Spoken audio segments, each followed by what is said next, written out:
Bonjour, pour GEM Radio, tout d'abord, je vais vous demander de vous présenter. Donc, Ronald Désir, je suis un géographe, je suis enseignant-chercheur en aménagement du territoire, et puis je suis un élu local. Et nous sommes avec... Jérémy Spierglas, je suis écrivain et journaliste, et là j'ai fait une enquête pour Splendid. Et enfin...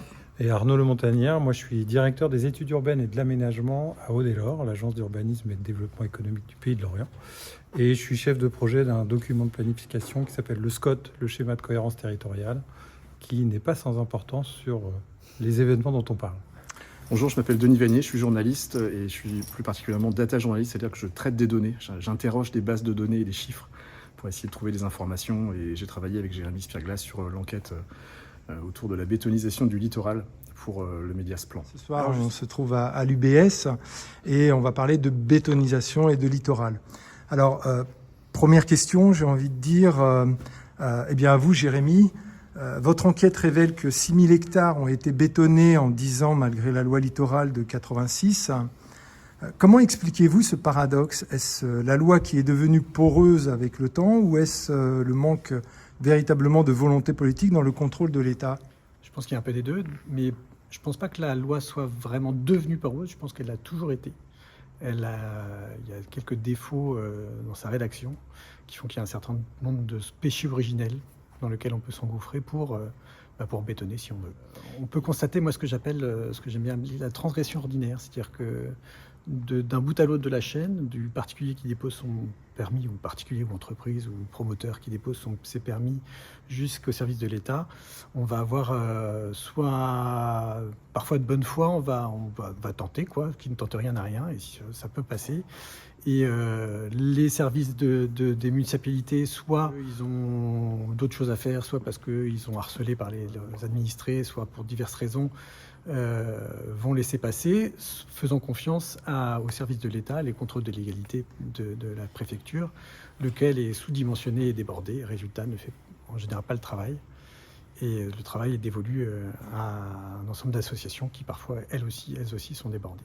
Donc, votre enquête a révélé que 6000 hectares ont été bétonnés en 10 ans, malgré la loi littorale de 86. Justement, est-ce qu'il y a un manque de volonté publique de l'État dans ces contrôles, et comment vous expliquez cette porosité? D'abord parce que c'est une tendance naturelle de vouloir construire. D'abord, quand on a des terres dans une commune, on a envie de développer sa commune. Et développer sa commune, ça peut passer par construire de nouveaux bâtiments. C'est dans l'imaginaire des élus. Être un maire bâtisseur, c'est avoir réussi son mandat. Donc il y a cette tendance naturelle à la construction. Et puis en face, alors j'ajoute en plus à cette tendance naturelle à la bétonisation, il peut y avoir des intérêts économiques privés, locaux. Je détiens un terrain, j'ai été agriculteur pendant toute ma vie, j'aspire à une retraite un peu honorable, j'ai un terrain que je vais pouvoir vendre pour un terrain constructible. Comment vous, en tant que maire, alors que vous connaissez cette personne depuis des décennies, vous allez lui refuser ce droit à une retraite décente? Donc ça, c'est une pression sociale locale qu'on peut pas ignorer et auxquelles sont exposés les maires. De l'autre côté, il y a les réglementations, et comme Jérémy l'explique très bien dans la partie de l'enquête qu'il a traitée, cette réglementation, elle est mal ficelée, pas forcément volontairement mal ficelée, mais en tout cas, il y a plein d'aspérités, plein de failles entre lesquelles on peut s'insérer si on a envie de passer à côté de la loi. Cette loi, elle a été mal défendue par les agents de l'État parce qu'il y avait une pression des élus locaux qui était quand même assez forte. Et avec le temps, on s'est rendu compte que même aujourd'hui, la loi date de 1986, même en 2023, 2024, 2025, il est parfois difficile de mettre en avant cette loi littorale pour la protection, ne serait-ce que de la bande des 100 mètres, cette fameuse bande qui est à 100 mètres de la côte, qui est considérée comme la plus fragile pour le paysage. Et on trouve encore, ça et là, chaque année, 3, 4, sur l'ensemble du littoral breton, 3, 4 permis de construire qui sont accordés, qui posent vraiment question, parce que c'est de l'habitation et parce que parfois c'est même de la résidence. Arnaud Le Montagnard, alors justement, l'ingénierie et l'objectif ZAN, zéro artificialisation nette, à l'horizon de 2050, impose une révolution dans notre manière de bâtir. Concrètement, quels outils d'aménagement les agences d'urbanisme peuvent-elles proposer aujourd'hui pour densifier l'existant plutôt que d'étendre la ville sur les terres agricoles? Alors, c'est pas tellement les agences d'urbanisme qui disposent d'outils. Les agences d'urbanisme, elles sont plus là pour conseiller les collectivités, conseiller les élus. Aujourd'hui, le premier outil pour limiter la consommation d'espace, ça va être d'avoir un schéma de cohérence territoriale qui répond aux dispositions de la loi climat et résilience. Donc cet objectif de diminuer, dans un premier temps, d'ici 2030, de diminuer par 2 la consommation d'espaces naturels, agricoles et forestiers. Et pour ça, le SCOT, c'est l'outil, le premier outil duquel va dérouler ce qui se passe au niveau communal, puisque les plans locaux d'urbanisme ensuite devront être compatibles avec ce SCOT. Le schéma de cohérence territoriale, lui, il doit suivre des préconisations qui sont fixées à l'échelle régionale, le schéma régional d'aménagement, de développement durable et d'égalité des territoires, le SRADET, qui par exemple pour un territoire comme le Pays de Lorient a fixé à 304 hectares le nombre maximum d'espaces naturels, agricoles et forestiers qui pourront être consommés entre 2021 et 2031. Donc tout le travail du SCOT, c'est de décliner la manière dont ces 304 hectares seront répartis entre les communes. Est-ce qu'elles ont besoin de ces 304 hectares ? Est-ce qu'elles ont besoin d'un peu moins ? Peut-être, on verra. Le SCOT, en tout cas sur le Pays de Lorient, n'a pas encore fait l'objet de la modification qui entérine ces préconisations du SRADET, mais le travail est en cours d'élaboration. Un schéma qui peut évoluer en fonction aussi de la couleur politique, je suppose. Alors, dans ses objectifs, il ne peut pas vraiment évoluer. Il est tenu de s'en tenir à cet objectif qui lui est fixé par le SRADET.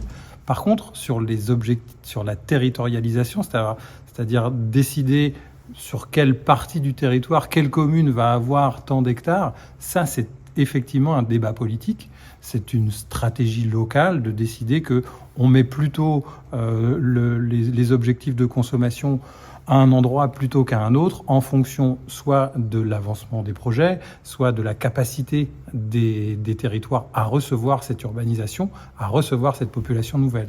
Et en l'occurrence, sur le littoral, il y a une notion très importante qui est la capacité d'accueil, qui nous invite aujourd'hui plus qu'avant encore, compte tenu de l'actualité juridique récente, qui a conduit à annuler des SCOT à Vannes et à annuler une modification du SCOT au Pays d'Auray, à bien se poser la question de la capacité d'accueil des territoires littoraux.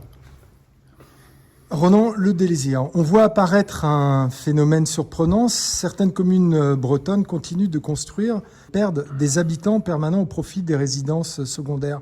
Comment, en tant qu'élu, pouvez-vous stopper cette bétonisation sans condamner le dynamisme économique de vos territoires ?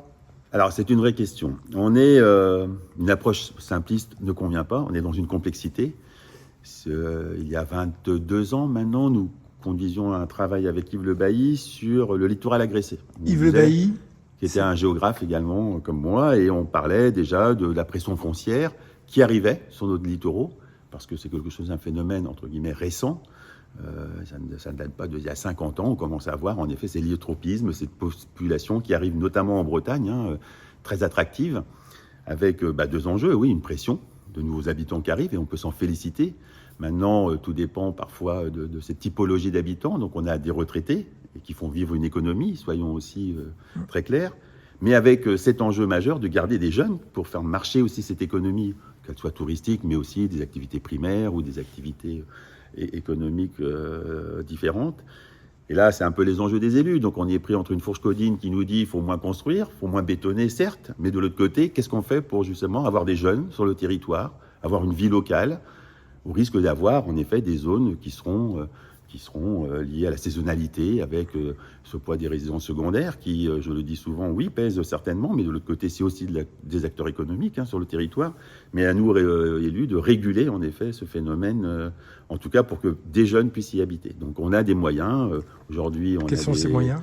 On a des moyens, en tout cas pour moi déjà la maîtrise foncière. Donc je montrerai un exemple sur la commune. On a une politique volontariste d'acheter des terrains et de faire un choix d'avoir des jeunes sur les territoires. Mais comme l'a dit Arnaud Le Montagnier, on arrive à un moment donné avec cette notion de capacité d'accueil, on nous dit jusqu'où, parce que ça arrive, ça continue.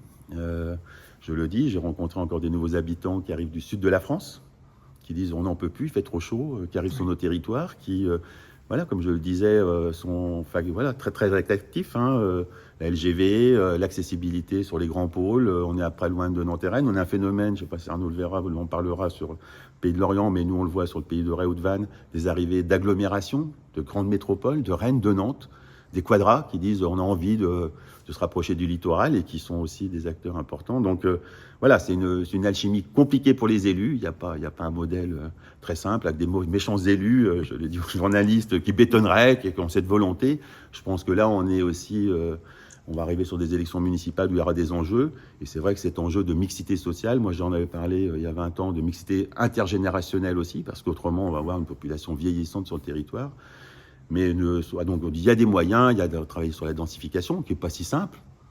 On densifie, c'est formidable, à part que quand on densifie un terrain près de chez soi, le fameux NIMBY marche, not in my backyard, pas chez mon voisin, ou pas près de chez moi. Donc on voit bien que là, il y a des vrais enjeux qui seront au cœur de nos problématiques bretonnes, mais je dirais de toutes les communes littorales. Dernière question, entre la pression touristique croissante et la montée du niveau des eaux qui menace directement ces zones justement artificialisées, n'est-il pas temps de passer d'une logique de protection du paysage à une logique de retrait ou de sanctuaire total? Donc c'est une question que je vous pose à tous les trois. Alors moi, je suis président d'un parc naturel régional du Golfe du Morbihan, donc je suis là aussi sur un espace extraordinaire où plus que jamais, on a des zones Natura 2000, on a beaucoup d'outils de protection.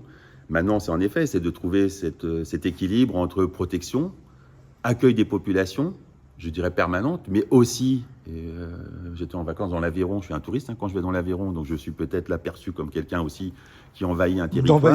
D'envahissement. Sur la pression touristique, c'est en effet, mais là il y a beaucoup d'études qui sont en train de le montrer, on emmène au niveau du parc, c'est de montrer qu'on a à un moment donné, un moment où il y a beaucoup de monde, mais quand on regarde un petit peu sur l'étalement, on voit bien que c'est encore supportable. Quand je dis ça, je le dis en m'appuyant sur des chiffres. On est souvent dans des sentiments aussi, des sentiments de pression, d'oppression, mais honnêtement, quand on regarde le nombre de lits touristiques, par exemple, moi je vois sur certains territoires, ça n'a pas augmenté. Mais on a de plus en plus d'excursionnistes, des gens qui viennent à la journée. On est dans un endroit, on peut aller d'un coup à Océanopolis à Brest, et puis le lendemain, on est parti voir les machines à Nantes. On voit bien qu'on est sur des temps aussi de déplacement, mais forcément, la Bretagne, ça vous gagne. Je le dis souvent, moi j'étais le cas typique d'un gamin dans mon coin qui faisait ses études, on partait à Rennes, et parfois on restait sur ces territoires-là. Combien de Bretons comme moi sont partis et sont pas revenus? Maintenant, ils rêveraient de revenir. Moi, j'enseigne aujourd'hui à l'université où la majeure partie de mes étudiants, originaires par exemple du Morbihan, vont dire je veux rester dans le Morbihan. Donc là aussi, je pense qu'il faut qu'on ait une réponse à ces jeunes, de dire mais vous avez aussi votre chance d'y habiter et pas forcément que des gens qui auraient des moyens de pouvoir habiter sur le littoral. Il faut qu'on leur donne aussi cette chance de pouvoir y vivre. Merci beaucoup. Sur cette question de changer les priorités, je pense que la protection du littoral, la protection du paysage, comme ça peut marcher ensemble en fait. Il n'y a pas à choisir. Je pense aussi que l'artificialisation n'est pas forcément nécessaire. Ça, j'ai quand même ce sentiment-là aussi. On commence à parler d'un ralentissement démographique assez clair et net en France. Finalement, est-ce qu'on a besoin d'autant de choses? Est-ce qu'il ne faut pas revoir le modèle économique? Moi, je dirais que je ne crois pas tellement à la sanctuarisation, un peu comme le disait Jérémy. Il y a un équilibre à trouver. Effectivement, une partie de la solution à l'accueil de la population, il est dans le parc existant, parce que on raisonne toujours en flux, on va accueillir, donc il faut bâtir.